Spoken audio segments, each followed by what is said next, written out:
سبحان الله. الحمد لله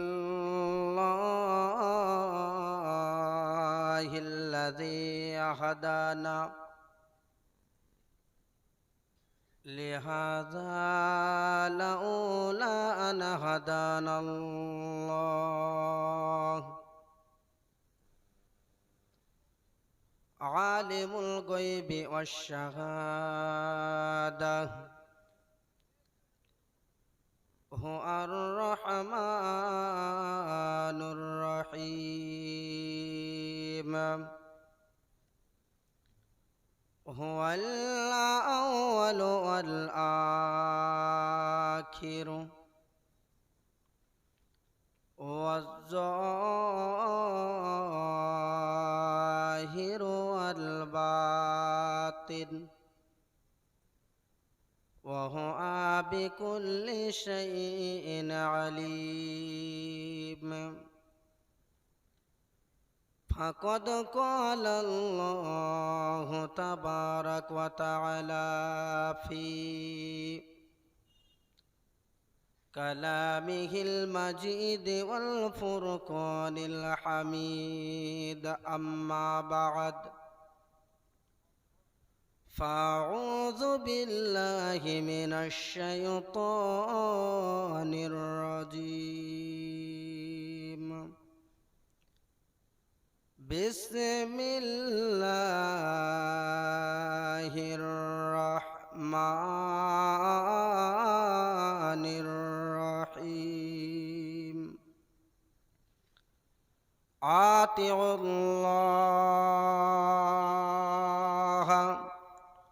وأطيعوا الرسول أولي الأمر منكم. القرآن. صدق الله العظيم. إن الله وملائكته يصلون على النبي يا أيها الذين آمنوا صلوا عليه وسلموا تسليما. اللهم صل على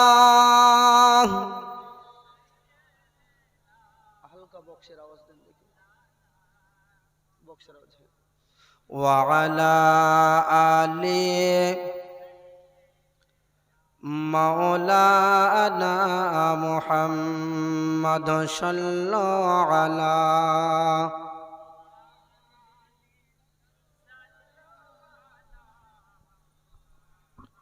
हरदम जबान पाक नामे मुहम्मद. हरदम जबान शफियाना मुहम्मद. नाराए तकबीर अल्लाहु अकबर. আচ্ছা, নারায়ে তাকবীর বললে আল্লাহু আকবার বলতে হয়, এগুলো আমরা জানি তো বাপ? বললে অসুবিধা আছে? আল্লাহর নামের ধ্বনি দিলে কি উপকার হয়? হালকা ইকোটা বাড়াই। আল্লাহর নামের যদি ধ্বনি দেওয়া হয়, আপনার আমার নবী কায়নাতের বাদশা বলেছেন, যত দূর পর্যন্ত আল্লাহর নামের ধ্বনিটা যায় পৌঁছায় ততদূর পর্যন্ত ইবলিশ শয়তান থাকে না। একটু জোরে বলি সুবহানাল্লাহ। নারায়ে তাকবীর আল্লাহু আকবার, নারায়ে রিসালাত ইয়া রাসূলুল্লাহ বলা যাবে তো?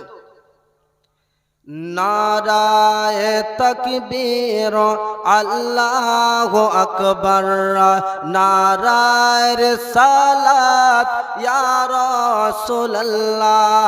নারায়ে তাকবীর আল্লাহু আকবার, নারায়ে রিসালাত ইয়া রাসূলুল্লাহ। সিদ্দিক ফারুক উসমান হায়দার চারজন সাহাবা সবচেয়ে বেহতর। একটু জোরে বলুন। সিদ্দিক সিদ্দিক ফারুক উসমান হায়দার চারজন সাহাবা সবচেয়ে বেহতর তাদের দিলে আছে আল্লাহর পয়গম্বর তাদের দিলে আছে আল্লাহর পয়গম্বর নারায়ে তাকবীর আল্লাহু আকবার নারায়ে তাকবীর আল্লাহু আকবার নারায়ে রিসালাত ইয়া রাসূলুল্লাহ দেখা দাও ও গো নবীজি তোমারে দিদারের আশায় মোরা আছি একটু জোরে বলি সুবহানাল্লাহ বক্সটা হেটানো লড়ানোর কোনো জায়গা আছে না ওই নিচে দিয়ে দেন অতিরিক্ত এক বক্সে আওয়াজ দিয়ে দেন আর বক্সটা ওই নিচে নামিয়ে দেন তাহলে কানে আওয়াজটা লাগবে না দেখা দাও ও গো নবীজি তোমারে দিদারের আশায় মোরা আছে দুই চোখ ভরে দেখিব পয়গম্বর দুই চোখ ভরে দেখিব পয়গম্বর নারায়ে তাকবীর আল্লাহু আকবার নারায়ে তাকবীর আল্লাহু আকবার নারায়ে রিসালাত ইয়া রাসূলুল্লাহ নারায়ে তাকবীর আল্লাহু আকবার নারায়ে রিসালাত ইয়া রাসূলুল্লাহ আল্লাহুম্মা সাল্লি মাওলানা মুহাম্মদ ওয়া আলা আলিহি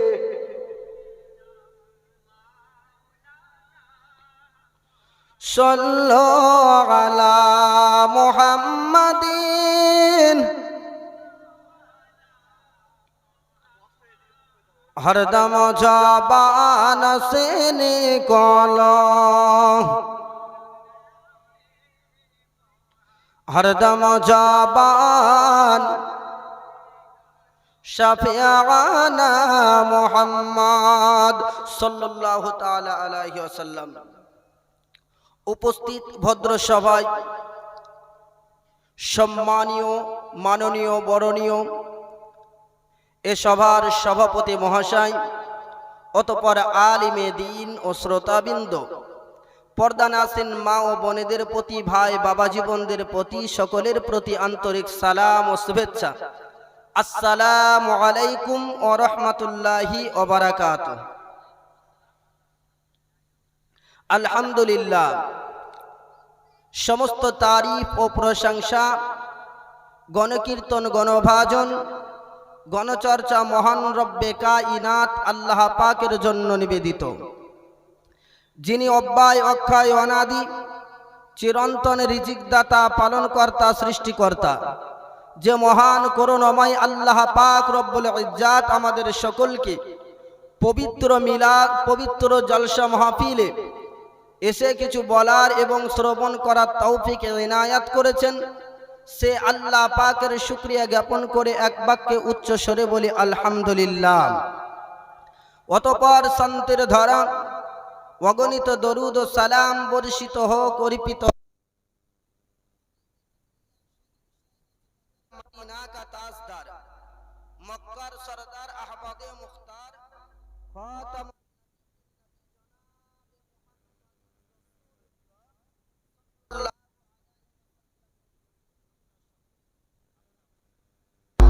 আরেকটু জোরে আওয়াজ করে বলি আল্লাহুম্মা আমিন মুআজ্জাজ আল্লাহ পাক আল্লাহ তাআলার পবিত্র কালাম আল কোরআন থেকে আয়াতে কারিমা তেলাওয়াত করেছে আল্লাহ পাক রব্বুল ইজ্জাত বলেন বান্দা আমি তোমাদের এত ভালোবাসি তোমরা যদি কিছু পুণ্য করো এক জাররা পরিমাণ, এ পুণ্যটা হারাবে না, হারাবে না, হারাবে না। এর বদলা হিসাবে হাসর ও নাসর পরে আপনাকে জান্নাত দেওয়া হবে। একটু জোরে বলি সুবহানাল্লাহ। আমার আল্লাহ আবারও বলছে, বান্দা খুব সাবধান, অনুরূপ ভাবে একটু গুনাহ যদি তোমাদের হয়ে যায়, এটাও আমি আল্লাহ ছাড় দেব না। কারণ আমি আল্লাহ, আমি তোমাকে বানিয়েছি, সৃষ্টি করেছি,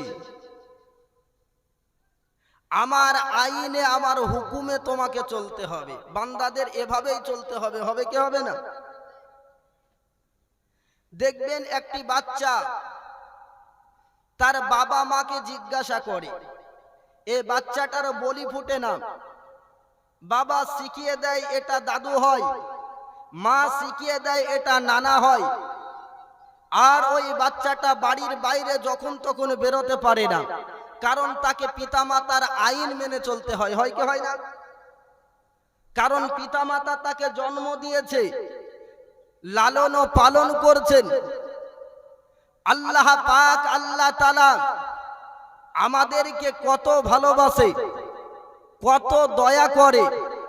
এই পৃথিবীর সরজমিনে যদি দেখা যায় যে আপনার বাড়িতে কুটুম এসেছে, আপনার বাড়িতে কুটুম এসেছে, আপনার ভাই বাইরে থাকে, ভাই এসেছে 2 বছর পরে, আপনার বোন বিয়ে হয়েছে, সেও এসেছে 2 বছর পরে, আপনার কয়েকজন ক্লোজ ফ্রেন্ড ওরা এসেছে 2 বছর পরে, 5-7 জন কুটুম এসেছে, মেহমান এসেছে। সবাইকে পাওয়ার পরে আপনি খুশি হবেন কি হবেন না? একটু আওয়াজ করতে হবে বাপ, বোঝার জন্য বলছি। খুশি হয়েছেন? ভাই বলল, ও আমার ছোট ভাই, আমি তোমার কাছে এসেছি 2 বছর পরে, অতএব তুমি আমাকে আজকের দুপুরের যে খাবারটা হবে, ওই খাবারটা সাধারণ খাবার নয়, এটা বিরিয়ানি করে দিবে, ঠিক আছে?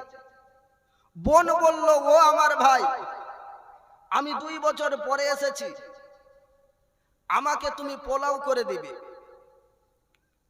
একজন বন্ধু বলল, আমাকে মাটন বিরিয়ানি করতে হবে। 5 থেকে 6 জন যত মানুষ ছিল, 5-6 রকমের আইটেম দিয়েছে।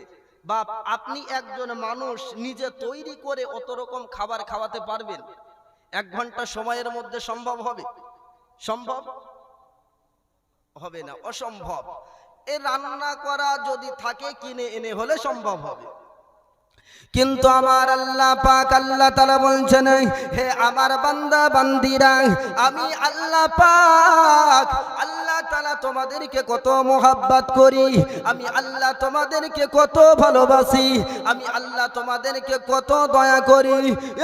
পৃথিবীর জমিনে আপনার হাজার হাজার মানুষ পৃথিবীর জমিনে আপনার বসবাস করে, আমি আল্লাহ পাক তাদেরকে রুজি দেওয়াতে আমি কখনো মনে করি না এই হিন্দু আছে, আমি মনে করি না খ্রিস্টান আছে, আমি মনে করি না জৈন আছে, আমি মনে করি না বৌদ্ধ আছে, আমি মনে করি না শুধু মুসলমান আছে।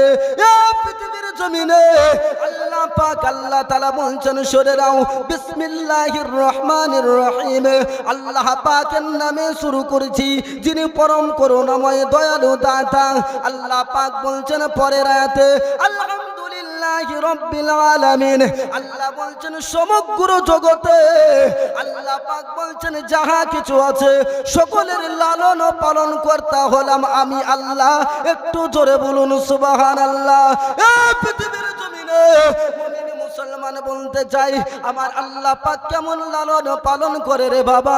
আল্লাহ পাক বলছেন, ও বান্দা বান্দিরা, এই পৃথিবীর জমিনে তুমি যদি রান্না করা খাবারও যদি আনতে যাও, তুমি হিমশিম খেয়ে যাও, তুমি রান্না যদি করতে যাও, আমি আল্লাহ পৃথিবীতে ডাল চাল সমস্ত কিছু দিয়ে দিয়েছি, তারপরেও তুমি হিমশিম পর 5 রকমের খাবার একই টাইমের মধ্যে দিতে পারো না। আমি আল্লাহ পাক আল্লাহ তাআলা মৎস্যজীবীদেরকে খাবার দান করি, মানবদেরকে খাবার দান করি, জিনদেরকে খাবার দান করি। পৃথিবীর জমিনে একসঙ্গে কোটি কোটি মানুষ খাবার চাই, আর কোটি কোটি রকমের খাবার চাই। আমি আল্লাহ পাক মুহূর্তের মধ্যে পূর্ণ করে দিই। আর একটু জোরে হবে কি হবে না? আল্লাহ আমাদের ভালোবাসেন কি বাসেন না বাপ? তাহলে এই আল্লাহকে ভালোবেসে এই রসুলের কথা তো এখনো বলিনি বাপ। শুধু আল্লাহর কথা বললে আল্লাহ খুশি হয়? হয়? আপনার বেটাটাকে নিয়ে এসেছেন এই মহতি অনুষ্ঠানে, আপনার বেটাকে 2 চড় মেরে দিয়ে আপনার গালে 2টো চুম্বন দিলাম, আপনাকে ভালো লাগবে? লাগবে না। কেন? আরে তুই আমাকে মারছিস, আমাকে মারছিস। বলবো কেন? আমি তো আপনার গায়ে হাত লাগাইনি। আরে যার গায়ে হাত লাগিয়েছো সে আমার কলিজার টুকরা। ঠিক কি ঠিক না? আল্লাহর সবচাইতে প্রিয় কে? একটু জোরে আওয়াজ করে বলা যাবে কি যাবে না? আল্লাহ পাক আদম নবীকে নবী বলে ডেকেছেন, মূসাকে কালিম বলে ডেকেছেন, ঈসাকে রূহুল্লাহ রূহ বলে ডেকেছেন।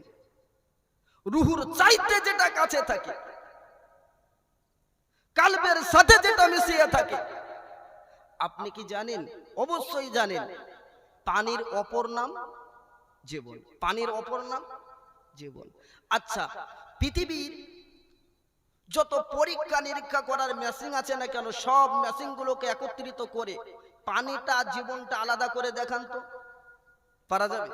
পারা যাবে না। যেখানেই পানি সেখানে জীবন, যেখানে জীবন সেখানেই পানি। একটু আওয়াজ করে বলা যাবে কি যাবে না? যেখানে আল্লাহ সেখানে রাসূলুল্লাহ। আওয়াজ করে বলে সুবহানাল্লাহ। যেখানে আছে লা ইলাহা ইল্লাল্লাহ সেখানে আছে মুহাম্মাদুর রাসূলুল্লাহ সাল্লাল্লাহু আলাইহি ওয়াসাল্লাম।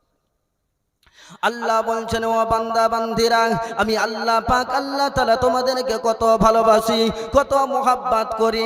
আজ দেখা গেল আপনার পোতা আপনাকে দাদু বলে ডাক দিয়েছে, আপনি তার আওয়াজ করছেন, বলো রে বলো নাতি কি বলতে চাও বলো। আপনার পোতা খামোশ আছে, চুপ করে আছে, আপনার বড্ড একটু রাগ হয়েছে। আবার আপনার বলছেন ও দাদু, আপনি বলছেন কি বলবে বল। পোতা চুপ করে আছে, আপনার আর একটু রাগ হয়েছে, আবারও ডাক দিয়েছে দাদু। পুতা চুপ করে আছে, কি বলছিস বল। পুতা কোনো কথা বলে না, নাতি কোনো কথা বলে না। আপনার বড্ড মেজাজটা খারাপ হয়েছে, আবারও ডাক দিয়েছে। 4 বারের বেলায় আপনি রেগে গিয়ে একটা থাপ্পড় লাগিয়ে দিয়েছেন। বারে বারে ডাক দিস, কোনো কথা বলিস না, তুই বেয়াদব আছিস, এই রকম ভাবে চড় দিয়েছে। কিন্তু আল্লাহ বলছে, বান্দারা শোনো, আমি আল্লাহ তোমাদের কত মোহাব্বত করি। কোন বান্দা পানিতে ডুবে যায়, আমি আল্লাহ আমাকে ডাক দেয়। কোন বান্দা আগুনে পড়ে যায়, আমি আল্লাহ আমাকে ডাক দেয়। কোন বান্দা খেতে পায় না, আমি আল্লাহ আমাকে ডাক দেয়। কোন বান্দা আবারও বিনা কারণে আল্লাহ আল্লাহ আল্লাহ আল্লাহ আল্লাহ আল্লাহ করে, আমি আল্লাহ পাক আল্লাহ তাআলা কোন সময় কাউকে চড় মারি না, আমি আল্লাহ কাউকে আঘাত দিই না, আমি আল্লাহ পাক কাউকে দুঃখ দেই না। বরং কোরআনের মধ্যে আল্লাহ পাক আল্লাহ তাআলা বলছেন, বান্দা বান্দিরা ওয়াজকুরুল্লাহ যিকরান কাসীরা, হে আমার বান্দা বান্দিরা তোমরা বেশি বেশি করে আমি আল্লাহ আমার জিকির করো। আল্লাহুম্মা সাল্লি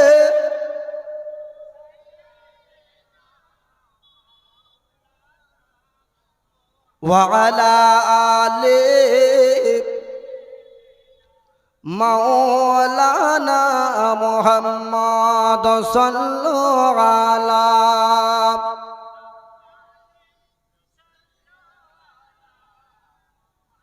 হরদম জবান পাক নামে মুহাম্মদ, হরদম জবান শাফিয়ানা। আমি সবহারা হয়েছি গো মুর্শিদ তোমায় না চিনে, আমি সবহারা হয়েছি গো দয়াল তোমায় না চিনে। দিন দুনিয়া সব পাওয়া যায় তোমার এক চাহনে তোমায় না চিনে আমি সবাহারা হয়েছি গো মুর্শিদ তোমায় না চিনে আমি সবাহারা হয়েছি গো দয়াল তোমায় না চিনে মোরা নবীর উম্মত হয়ে এলাম সে নবীকে না চিনিলাম মোরা নবীর উম্মত হয়ে এলাম সে নবীকে না চিনিলাম সে নবীর কদম না পেলাম কি হবে শেষের দিনে আপনার না চিনে আমি সবাহারা হয়েছি গো মুর্শিদ আমি সবাহারা হয়েছি গো দয়াল তোমায় না চিনে দিন দুনিয়ার সব পাওয়া যায় তোমার এক চাহনে তোমায় না চিনে যেদিন নবী সাফাওয়াত হাতে করে সবে পৌঁছাবে না আল্লাহর দারে বলে সুবহানাল্লাহ যেদিন নবী সাফাওয়াত হাতে করে সবে পৌঁছাবে না আল্লাহর দারে সেদিন অবুঝ মন বলো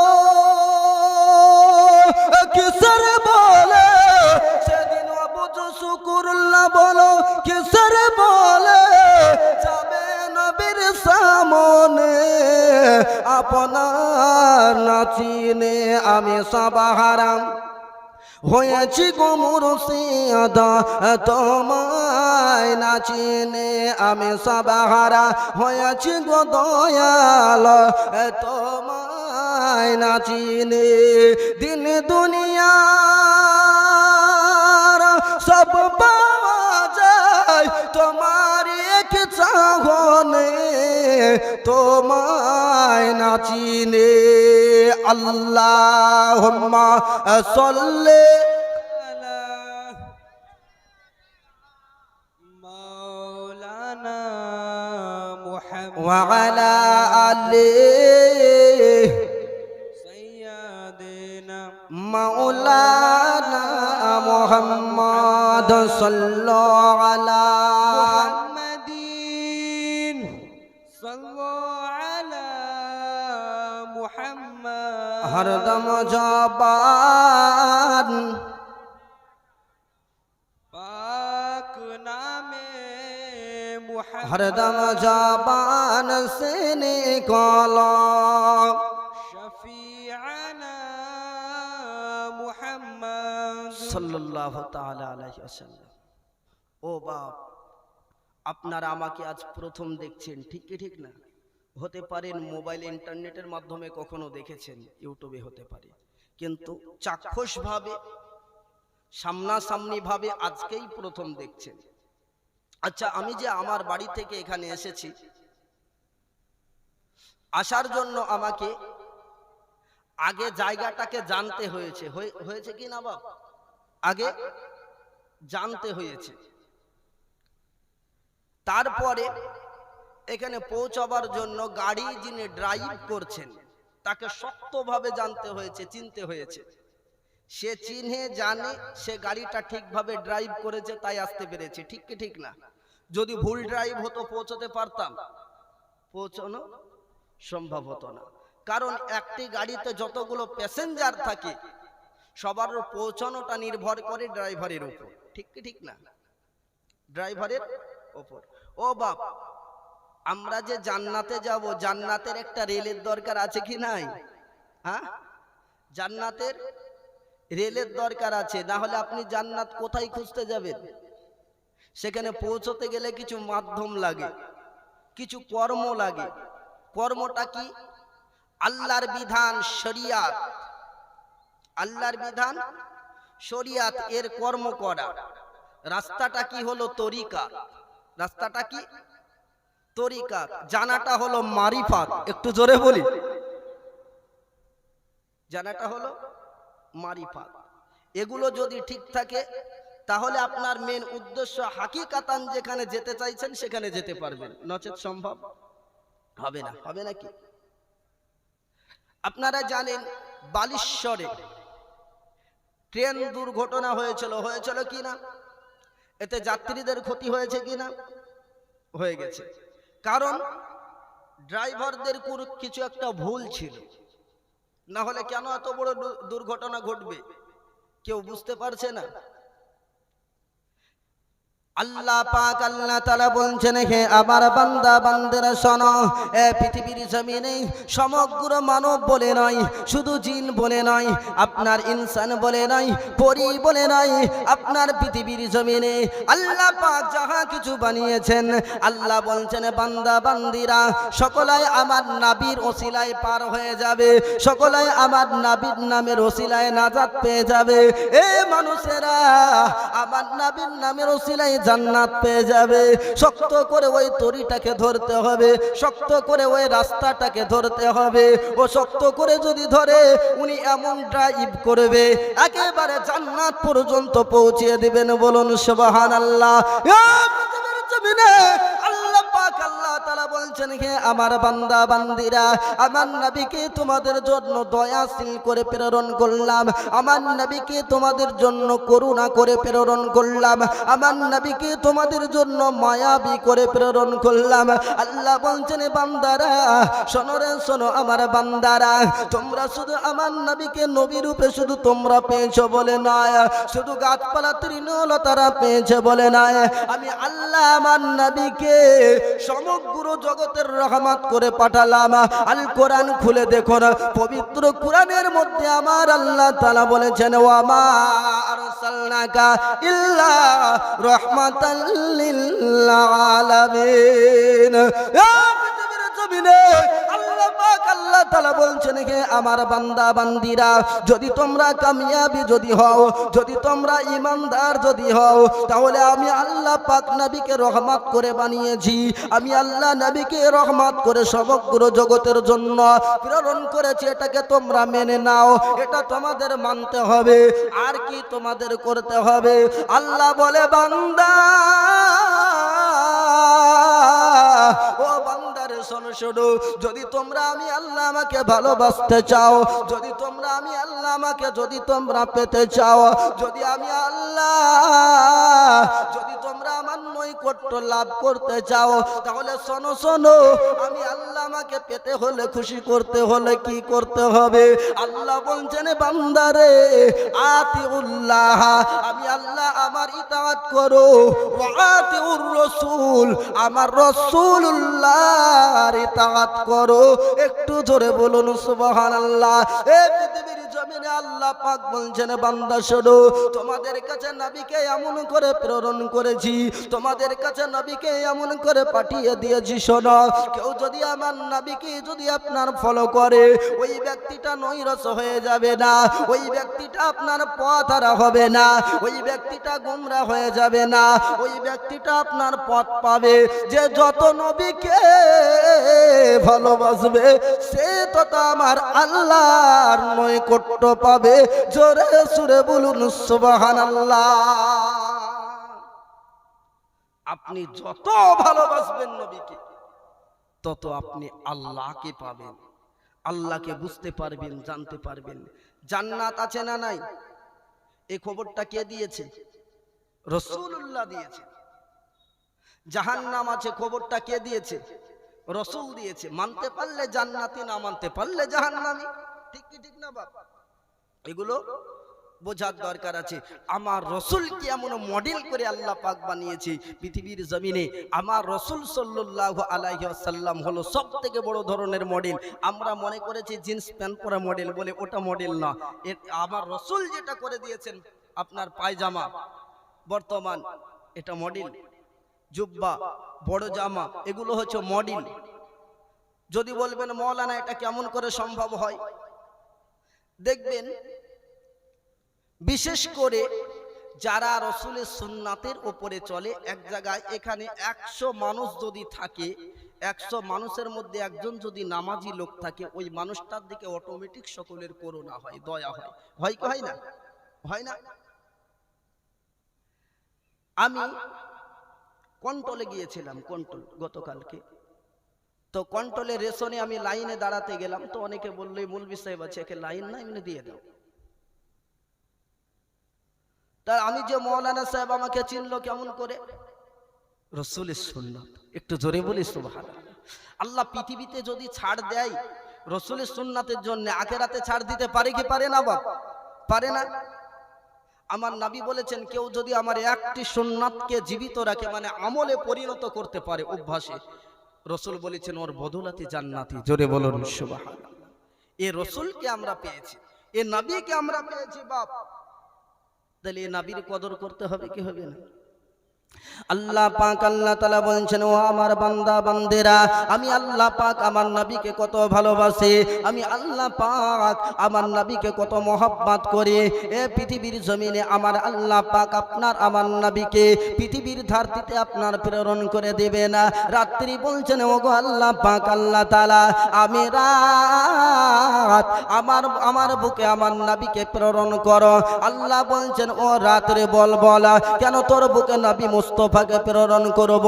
আল্লাহ পাককে রাত্রি বলছেন, ওগো আল্লাহ গো, যদি তুমি আমার বুকে নবীকে যদি প্রেরণ করো, এ মুকুন্দ বাগের আপনার জমিনে যে জালসা হচ্ছে, এই জালসার প্যান্ডেলে মানুষ যেমন নবীর আলোচনা করেছে, তারা বলবে নবী আমার দিনের রাত্রি বেলায় এসেছিল। আপনার দেখা গেল রাত বলছে, ওগো আল্লাহ পাক পৃথিবীর জমিনে যত আলেম ওলামা হবে, তারা আমি রাত আমার কথাটা সব জায়গায় উত্তোলন করে ধরবে, অতএব আমার সম্মানটা বেড়ে যাবে। আল্লাহ তুমি যদি তোমার হাবিবকে তোমার নবীকে পৃথিবীতে পাঠাও, তাহলে আমি রাত আমার বুকে পাঠিয়ে দাও। পৃথিবীর জমিনে মুসলমান, আল্লাহ বলছে, যারে তোর দোয়াকে কবুল করে নিলাম, দিন আপনার কান্না করতে শুরু করেছে। আল্লাহ বলছে, দিন রে তুই কান্না করছিস কেন? তোর কান্নার কারণটা খুলে বল। দিন বলছে, ওগো আল্লাহ পাক আল্লাহ তাআলা, তুমি যে রাতের দোয়াটাকে কবুল করে নিয়েছো, রাতের বেলায় যদি তুমি তোমার নবীকে পাঠিয়ে দাও, আমি আমার কোনো মান ইজ্জত থাকবে না, আমার কোনো সম্মান থাকবে না, আমার কথা কোনো জায়গায় বলা বলি হবে না। ওগো আল্লাহ পাক, আমি দিন ফরিয়াদ করছি, আল্লাহ তোমার নবীকে যদি পাঠাতে হয়, তুমি দিনের বেলায় পাঠাও। তুমি তোমার নবীকে যদি পাঠাতে হয় তো দিনের বেলাতে পাঠাও। আল্লাহ বলছেন, যা দিন তোর দোয়াটাও কবুল করে নিলাম। একটু জোরে বলুন সুবহানাল্লাহ। এখন রাত আর দিন দুজনের দোয়া আল্লাহ কবুল করেছে। ফারিস্তারা বলছেন, আল্লাহ এটা কিভাবে সম্ভব হয়? রাত এবং দিন দুজনের দোয়া কবুল করেছেন। আল্লাহ পাক বলছেন, আমি হলাম কুদরতশীল, আমি আল্লাহ পাক আল্লাহ তাআলা, আমার কুদরত মানুষ সবাই বুঝতে পারবে না, তোমরা সবাই জানতে পারবে না, বুঝতে পারবে না। আমি কি করছি এটা তুমি দেখতে থাকো। আল্লাহ পাকের হুকুম আদেশ হয়েছেন, আল্লাহ পাক রব্বে কায়নাত আপনার আমার নবীকে সেই টাইমে পৃথিবীর জমিনে প্রেরণ করেছেন, যে টাইমটা রাতের কিছু অংশ ছিল, দিনের কিছু অংশ ছিল, যেটাকে আরবিয়ান ভাষায় বলা হয় সুবহে সাদিক। একটু জোরে বলুন সুবহানাল্লাহ। ফজরের টাইমে কিছু রাতের অংশ থাকে আন্ধারি, আর কিছু দিনের অংশ থাকে লাইট উজ্জ্বল থাকে, কি থাকে না? এই টাইমটাকে কি বলা হয়? পরিভাষায় বলা হয় কি? সুবহে সাদিক। আল্লাহ পাক আল্লাহ তাআলা আপনার আমার নবীকে পৃথিবীর জমিনে প্রেরণ করেছে। এ নবী পৃথিবীর জমিনে এসেছে বাবা, নবী পাক পৃথিবীর জমিনে এসেছেন রে বাবা। আল্লাহ পাক আল্লাহ তাআলার ফেরেশতারা আল্লাহকে বলছেন, আল্লাহ আমি এবারে দেখব, দর্শন করব। আমার আল্লাহর হুকুম হয়ে গেল, ফেরেশতারা দর্শন করতে শুরু করে দিয়েছে। মা আমিনার জীর্ণ কুটিরে ফেরেশতার লাইন লেগে গেল। জোরে বলে সুবহানাল্লাহ। ফেরেশতারা আমার নবীকে দেখে গো, আর তাদের প্রাণ ভরে যায়, কারণ নবীজির চেহারা এত সুন্দর ছিল, দয়ার নবীর চেহারা এত সুন্দর ছিল, দয়ার নবীর উজ্জ্বলতা এত সুন্দর ছিল। মা আয়েশাতুল হুমায়রা রাদিয়াল্লাহু তাআলা আনহা, আপনার আমার আম্মি জান মা আয়েশা বর্ণনা করে বলছেন, ও জগতের মানুষেরা তোমরা শুনো, এত সুন্দর চেহারা আপনার আমার নবীর ছিল। আল্লাহ পাক আল্লাহ তাআলা কয়েক হাজার বছর পূর্বে, আজ থেকে কয়েক হাজার বছর পূর্বে আল্লাহ পৃথিবীর জমিনে একজন পয়গম্বরকে প্রেরণ করেছিলেন, যার চেহারা ছিল এত সুন্দর, যার সুরাত ছিল এত সুন্দর। মিশরের জমিনে তাকে রাজত্ব দান করেছিলেন। ও পয়গম্বরের প্রেমে একজন মহিলা আপনার পড়ে গেল। ওই মহিলাটার নাম হলো আপনার জুলেখা রাদিয়াল্লাহু তাআলা আনহা। আম্মি জান জুলেখা রাদিয়াল্লাহু তাআলা আনহা, তিনি আপনার প্রেমে আপনার বেঘর হয়ে গেছে। মিশরের নারীরা বলছে, ও জুলেখা, ইউসুফের মধ্যে এমন কি পেয়েছো বলো বলো, যে যার প্রেম থেকে তুমি সরে দাঁড়াতে পারো না।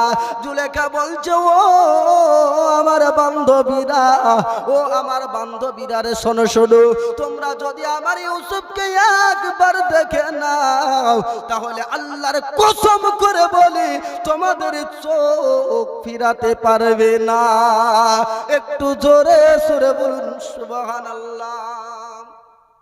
আল্লাহর নবী জুলেখা, আল্লাহর নবী আপনার ইউসুফ আলাইহিস সালামকে মা জুলেখা আলাইহিস সালাম তিনি আপনার ইনভাইট করেছেন আপনার মিশরের রাজ দরবারে। আপনার আমার নবীর পূর্বে যিনি পৃথিবীর জমিনে বহু পূর্বে এসেছিলেন, ইউসুফ নবী আলাইহিস সালাম, তিনি আপনার রাজ দরবারে ঢুকবেন।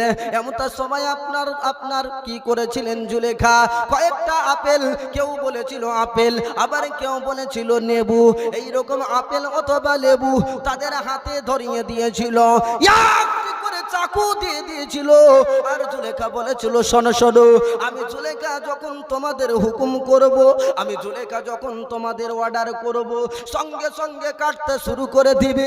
মা জুলেখা আলাইহিস সালাম দেখলেন ইউসুফ নবী পয়গম্বর আলাইহিস সালাম রাজ দরবারের মধ্যে আরোহণ করেছেন।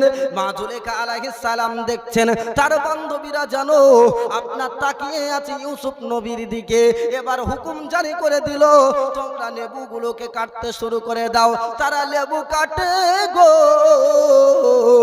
ইউসুফ নবী আলাইহিস সালাম তিনি তিনার কক্ষে কামরায় চলে গেলেন। মা জুলেখা আলাইহিস সালাম বলেছিলেন, ও আমার সাহিলি, ও আমার সঙ্গীরা, এবার আপেলগুলো ফিরিয়ে দাও। দেখছে আপেল কাটা না, শুধু ওখানে আপেলের সাথে সাথে মেয়েগুলোর আঙ্গুল কেটে যায়। জোরে বলা যাবে কি যাবে না? বলছে ব্যাপার কি, কাটতে দিলাম আপেল বা অথবা লেবু, দুটোর বর্ণনা এসছে কিতাবে। কেউ কেউ বলেছে লেবু, কেউ কেউ বলেছে আপেল, মতভেদ আছে। তো কাটতে দিলাম আমি ফল আর কেটেছো হাত, খবরটা কি? মিশরের নারীরা মা জুলেখা আলাইহিস সালামকে বলেছিল, ও জুলেখা শোনো শোনো শোনো শোনো, এমন একটা চন্দ্রের আবির্ভাব ঘটলো এ রাজ দরবারে, যে চন্দ্রটার আলোতে আমাদেরকে আত্মহারা করে দিল। তার চেহারার দিকে তাকানোর পরে আমরা জ্ঞান হারিয়ে দিয়েছিলাম, আমাদের হাতের আঙ্গুল কেটে গিয়েছে, আমরা বুঝতে পারি না। মা আয়েশা বলেছিলেন, ও আমার নবীজির সাহাবীরা শোনো শোনো। আম্মি জান মা আয়েশা বলেছিল, শোনো রে শোনো শোনো শোনো শোনো। ওই মিশরের নারীরা ইউসুফ নবী আলাইহিস সালামকে দেখার পরে তারা তাদের চোখ ফিরাতে পারেনি। তারা আপনার হুঁশ হারা হয়ে গিয়ে তারা তাদের আঙ্গুলকে হাতকে কেটে দিয়েছিল। আল্লাহর কসম করে বলে, আমি আয়েশা আল্লাহর কসম করে বলি রে, ও আমার নবীর সাহাবীরা শোনো শোনো, মিশরের নারীরা যদি আমার নবীকে যদি তারা দেখতো, তারা গর্দান কেটে দিলেও টের পেত না। আল্লাহুম্মা সাল্লি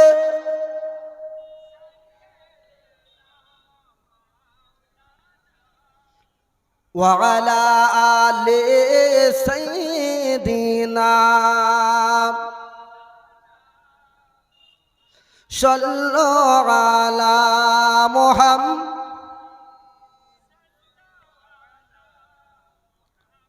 हरदम ज़बान से निकालो, हरदम ज़बान শাফিআনা। Subhanallah, পৃথিবীর জমিনে জগৎবাসী মুসলমান বলতে চায় আপনার আমার নবী দয়ান নবী আখিরি জামানার পয়গম্বর নবী আমার পৃথিবীর জমিনে এসেছেন রে বাবা। ফেরেশতারা আপনার জিয়ারত করেছে। আব্দুল মুতাল্লিবের কানে খবর গেছে। মক্কার মানুষেরা ডাক দিয়ে আব্দুল মুতাল্লিবকে বলে, ও আব্দুল মুতাল্লিব, ও আব্দুল মুতাল্লিব গো, তুমি কি জানো না নাকি তোমার নাতি হয়েছে? ও আব্দুল মুতাল্লিব, তুমি কি খবর পাও না নাকি আমিনার গর্ভের বাচ্চা পৃথিবীর জমিনে এসেছে? আব্দুল মুতাল্লিব শোনার সঙ্গে সঙ্গে দৌড়িয়ে কাবা ঘর থেকে তিনি বাড়ির দিকে আপনার রওনা দিয়েছে। বাড়িতে পৌঁছাবার পরে মা আমিনার কুড়ো ঘরের দিকে যায়। আব্দুল মুতাল্লিব আপনার দরজা দিয়ে একবার উকি মেরেছে। আব্দুল মুতাল্লিবের জ্ঞান শূন্য হয়ে জমিনে পড়ে গেল। একটু জোরে বলুন সুবহানাল্লাহ। আব্দুল মুতাল্লিব জ্ঞান শূন্য হয়ে জমিনে পড়ে যায়। বেশ কিছুক্ষণ পরে আব্দুল মুতাল্লিবের জ্ঞান শূন্য জ্ঞান ফিরে এসেছে। আব্দুল মুতাল্লিবকে আল্লাহ তাআলা ইলহাম দিয়ে জানাচ্ছেন, ওগো নবীজির দাদু, ও নবীজির দাদু, তুমি এখন যেতে পারো, কারণ এর পূর্বে তুমি যেতে পারতে না। আব্দুল মুতাল্লিব বলছেন, ওগো আল্লাহ পাক, আল্লাহ তাআলা, আমার পিতা হয়েছে, আমি কেন যেতে পারছিলাম না? আল্লাহ বলছেন, তোমার পিতা সাধারণ কেউ নয় গো, তোমার পিতা হলো আখিরি জামানার পয়গম্বর নবী মুহাম্মদুর রাসূলুল্লাহ সাল্লাল্লাহু আলাইহি ওয়াসাল্লাম। এই নবীকে দর্শন করার জন্য আমি আল্লাহ পাক আমার হাজার হাজার ফেরেশতাদের পাঠিয়ে দিয়েছি। আগে তারা জিয়ারত করবে, তারা আগে নবীকে দেখবে, তারপরে পৃথিবীর মানুষেরা দেখবে। যার জন্য এলাও হয়। আব্দুল মুতাল্লিবকে হুকুম হলো, তিনি গেলেন। তিনি খুশি হয়ে আমার নবীজিকে নিয়ে চলে আসছেন কাবা শরীফের কাছে। জোরে বলুন সুবহানাল্লাহ। খুব খুশি আব্দুল মুতাল্লিব। ও মুমিন মুসলমান, এমনকি আমার নবীজি পৃথিবীতে আসাতে আব্দুল মুতাল্লিব বলেন আবু লাহাবও খুশি ছিল। একটু জোরে বলে সুবহানাল্লাহ। আবু লাহাবও খুশি ছিল। কিন্তু নবীজির আগমন দিবসে এখন কিছু মানুষ আছে, বুঝতে পারলেন, তারা খুশি না। বলে এটা কেন মানাবো? আমি একটা বক্তব্যতে দেখেছি যে ঈদে মিলাদুন নবী, একজন বক্তা বলছে ঈদে মিলাদুন নবী বলা যাবে না। তারা তাদের যুক্তি পেশ করছে, কি বলে, ঈদে মিলাদুন নবী যদি বলা হয় তো ঈদ যদি হয়ে থাকে তো ওই ঈদের নামাজ কই? ভালো করে বুঝেন, ঈদ যদি বলা হয় তো ওই ঈদের নামাজ কই?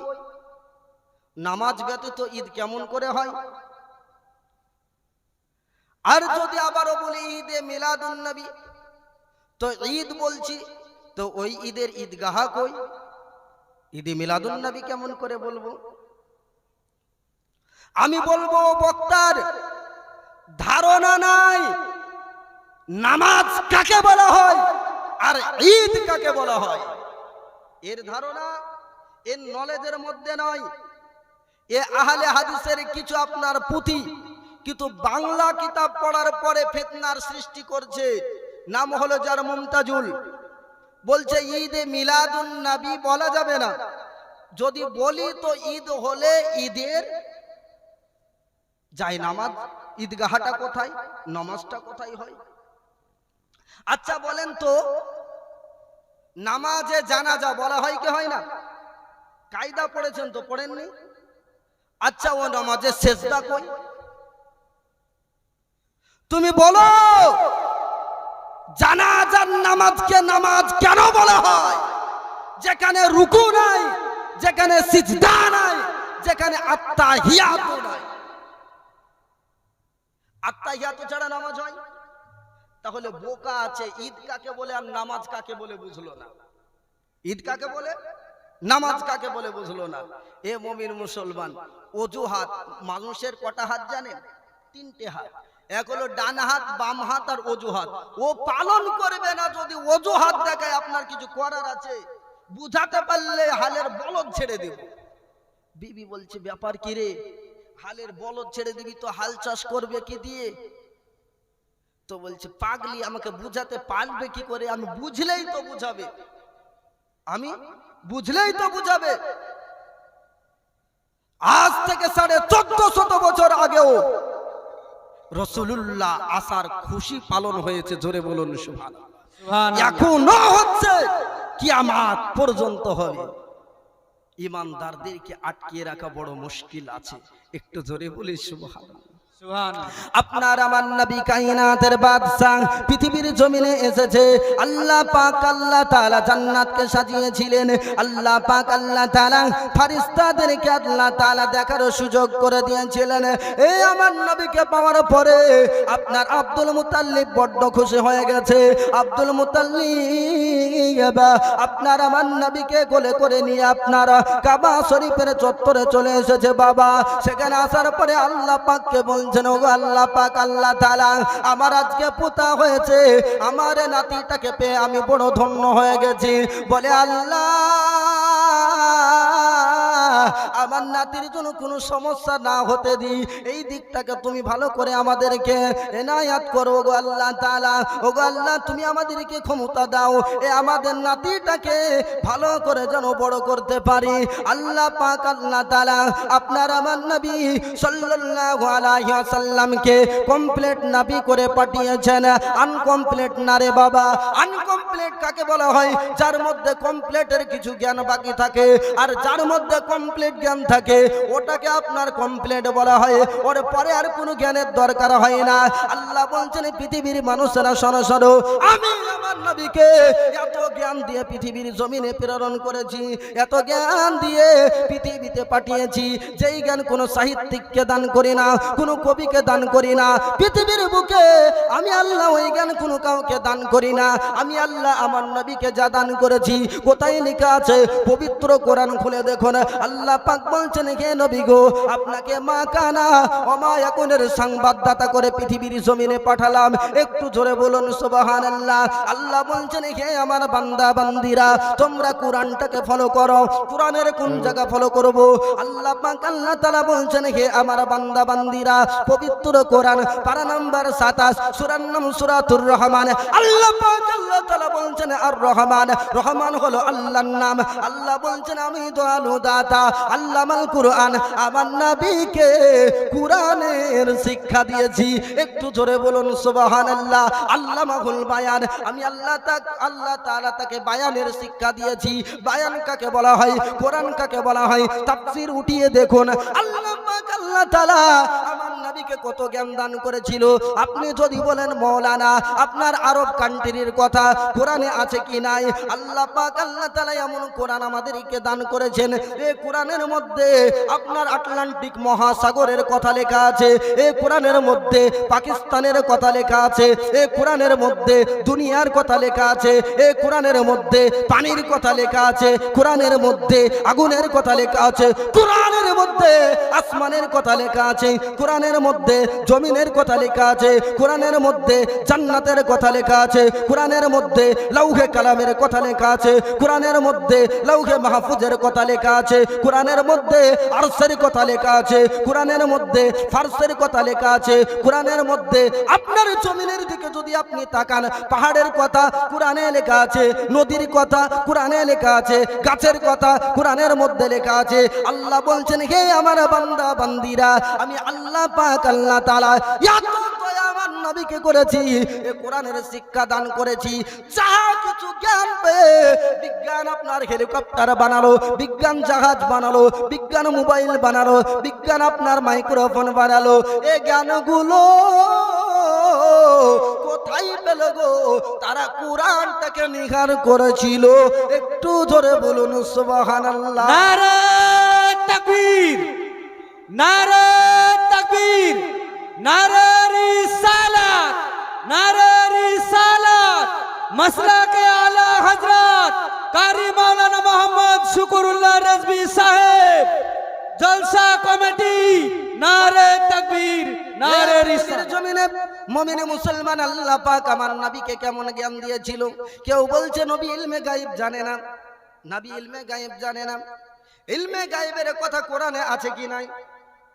ভালো করে বুঝুন। ইলমে গায়েবের কথা যদি কোরআনে থাকে, নবী কেন জানলো না? তাহলে আল্লামাল কোরআনটাকে ভুল নাকি? কথা বোঝার চেষ্টা করুন। কেউ বলছে নবী হাজির নাজির থাকতে পারে না, এই জ্ঞানটা কি কোরআনের বাইরে নাকি? যদি বলো কোরআনের বাইরে, তাহলে বলছো নবী জানে না। আর যদি বলো হাজির নাজিরের জ্ঞান কোরআনের মধ্যে আছে, তাহলে তোমাকে মানতেই হবে আমার রাসূলুল্লাহ হাজির নাজিরের জ্ঞানও জানেন। নবী আমার নূর আলা নূর, এই জ্ঞানটা কোরআনের মধ্যে। যদি বলো কোরআনের বাইরে, তোমার কথা ছেড়ে দিলাম। কোরআনের বাইরে কি জ্ঞান আছে? তুমি কি বুঝেছো কোরআনটাকে? তুমি কেমন মুসলমান? কোরআনের বাইরে কোনো জ্ঞান হতে পারে না, এটা মুসলমানের বিশ্বাস। জোরে বলুন সুবহানাল্লাহ। কোরআনের মধ্যে যদি নবী নূরের কথা থাকে, তাহলে তুমি মানো না কেন? তারা আপনার একটি দলিল দিয়ে তারা বলল, আল্লাহ পাক আল্লাহ তাআলা বলেছেন, কুল ইন্নামা আনা বাশারুম মিসলুকুম ইউহা ইলাইয়া ওয়া আন্নামা ইলাহুকুম ইলাহু ওয়াহিদ। কোথায় লেখা আছে? পবিত্র কোরআন, সূরার নাম আপনার সূরাতুল কাহফ। কথা বুঝতে পারছেন? আল্লাহ বলছেন, কুল, হে নবী আপনি বলুন, ইন্নামা আনা বাশারুম মিসলুকুম, নিশ্চয় আমি তোমাদের মতো বাশার, আমি তোমাদের মতো মানুষ। এই আয়াতটাকে নিয়ে আল্লাহ তো বলেছে আমি তোমাদের মতো মানুষ। তাহলে মানুষ যখন আছে তো বডি আছে। মানুষ আছে মানে বডি আছে, আর বডি আছে মানে রক্ত মাংস দিয়ে তৈরি। আর রক্ত মাংস যখনই আছে, তাহলেও তো আমাদের মতো। क्या सोच है तेरा? ইসলামটা তাচ্ছিল্য ধর্ম নয়। কাল্ব দিয়ে, অন্তর দিয়ে গবেষণা করা লাগে। আচ্ছা, আপনারা জানেন হযরতে মূসা কালিমুল্লাহ আলাইহিস সালাম একজন রাসূল ছিলেন। ছিলেন কি ছিলেন না? রাসূল সাল্লাল্লাহু আলাইহি সাল্লাম পৃথিবীতে আসার কয়েক হাজার বছর আগে তিনি এসেছিলেন। কিতাবের মধ্যে আছে, হাদিস শরীফে, হযরতে আজরাইল আলাইহিস সালাতু সালাম যখন এসেছিলেন, কোন কারণবশত একটি থাপ্পড় লাগানো হয়েছিল আজরাইলকে, যার প্রতিফলটা কি হয়েছিল? তার চক্ষু বেরিয়ে গেছিল। এই হাদিস শুনেছেন তো? শুনেননি? শুনেননি? তাহলে চোখ আছে মানে বডি আছে। কি বুঝতে পারছেন? চোখ আছে মানে বডি আছে, তবে তো চোখটা ধারণ করেছে। আচ্ছা, আজরাইলের চোখ বাড়ালো, হাদিসে আছে রক্ত পর্যন্ত বেরিয়েছিল। আচ্ছা, আজরাইল ফারিস্তা কিসের তৈরি হয় বা? হ্যাঁ, ফারিস্তারা নূরের তৈরি। ফারিস্তারা নূরের তৈরি। তাহলে ফারিস্তা নূরের তৈরি হওয়ার পর রক্ত থাকতে পারে কি পারে না? মাংস থাকতে পারে কি পারে না? এটা আল্লাহর কুদরত। জোরে বলুন সুবহানাল্লাহ। আরেকটু জোরে বলি সুবহানাল্লাহ। নবী নূর না মাটি, এটা যদি বুঝতে হয়, ইলমে শরিয়াত, তরিকাত, হাকিকাত, মারিফাত, চারটে জ্ঞান স্বয়ং চরুসে রাখতে হবে, তবে গার বোঝা যাবে। না হলে বোঝা যাবে না। অত সহজ না পড়বার জেনে নেবা। আল্লাহর ওলির কাছে যেতে হবে। হবে কি হবে না? দরকার আছে কি নাই? আল্লাহর রাসূলের ওজুদ ছিল চারটে। জোরে বলুন সুবহানাল্লাহ। মালাকি ওজুদ, বাসারি ওজুদ, হাক্কি ওজুদ, আর আরেকটা নূরি ওজুদ। এই চারটে ওজুদ ছিল। চার ওজুদে রাসূল সাল্লাল্লাহু আলাইহি ওয়াসাল্লাম। তো কোন জায়গায় কোন ওজুদ তুমি বলো? এখন কথা হলো নবী নূর, এটা তো স্পষ্ট বোঝা যাচ্ছে। তাহলে আল্লাহ কেন বললেন যে হে নবী আপনি মানুষদেরকে বলুন আমি তোমাদের মতোই একজন? এটা কেন বললেন? আমার নবীর মুজিজা অগণিত মুজিজা। আর ঈসা আলাইহিস সালাম পৃথিবীতে মুজিজা দেখিয়েছিলেন, তো লোকে কি বললো? ইবনুল্লাহ, মানে কি আল্লাহর বেটা বলেছিল। ঈসা আলাইহিস সালামের চাইতে আমার নবীর মুজিজা বেশি না কম? একটু জোরে বলি, বেশি। আমার নবীর মুজিজা দেখার পর আকাশের চাঁদকে দুই টুকরো করলো যখন, আমার নবীর হাতের ইশারায় যখন আপনার চাঁদ দু টুকরো হলো, আবু জেহেলের হাতের পাথর কালেমা পড়লো। মানুষেরা বলল, কিছু কিছু মানুষরা বলল, এ শুধু মানুষ নয় রে, এটাই স্রষ্টা, এটা আল্লাহ আছে। বলি নাউজুবিল্লাহ, এটা আল্লাহ আছে, না হলে কি করে হয়? তখন আমার আল্লাহ তাআলা বলছেন, হে হাবিব, আপনি মানুষকে বলে দিন আপনি খোদা নন, আপনি স্রষ্টা নন। জোরে বলুন সুবহানাল্লাহ। আপনি খোদা বা স্রষ্টা নন। আল্লাহ পাক আল্লাহ তাআলা বলছেন, ওগো নবী, কুল হে নবী আপনি বলে দিন, ইন্নামা আনা বাশারুম মিসলুকুম, হে পৃথিবীর জমিনের মানুষেরা, আমি তোমাদের মতো একজন, আমি আল্লাহ নয়, আমি জিন নয়, আমি পরী নয়, আমি কোন রকমের ফেরেশতা নয়, আমি তোমাদের মতো একজন, আমাকে আল্লাহ বলো না। যার কারণে আয়াত নাজিল হলো। এখন কথা হলো, তাদের যুক্তি হলো, ইন্নামা আনা বাশারুম মিসলুকুম, নিশ্চয় আমি তোমাদের মতো একজন। রাসূলকে আল্লাহ যেহেতু বলতে বলেছে তোমাদের মতো একজন, তাহলে কি আমাদের মতনই হবে? এই পৃথিবীর জমিনে আপনার দেখা গেল, আপনার যারা মালাকি, যারা আপনার মূর্তি পূজা তৈরি করে, আপনি গিয়ে অর্ডার করলেন, ও মূর্তি পূজা তৈরি কারক, আপনাকে 5খানা মূর্তি বানাতে হবে। বললেন কোন কালারে বানাবো? বলা হলো, এই মূর্তি তৈরি কারক, তোমাকে বানাতে হবে একটা সোনা দিয়ে, একটা বানাতে হবে পিতল দিয়ে, একটা বানাতে হবে লোহা দিয়ে, একটা বানাতে হবে মাটি দিয়ে, এই রকম 5 রকমের ধাতু দিয়ে, বস্তু দিয়ে 5টা বানাতে হবে। বানানোর পরে কালার গুলো একই রকম তৈরি করতে হবে। সোনা, আপনার লোহা, তামা, কাঁসা যা আছে সবগুলোর মূর্তির গায়ে আপনার একটা কালার লাগানো থাকবে। পৃথিবীর জমিনে মুমিন মুসলমান একটু ভাবনা চিন্তা করে দেখুন, যদি আপনার এই রকম পরিস্থিতি যদি হয়ে যায়,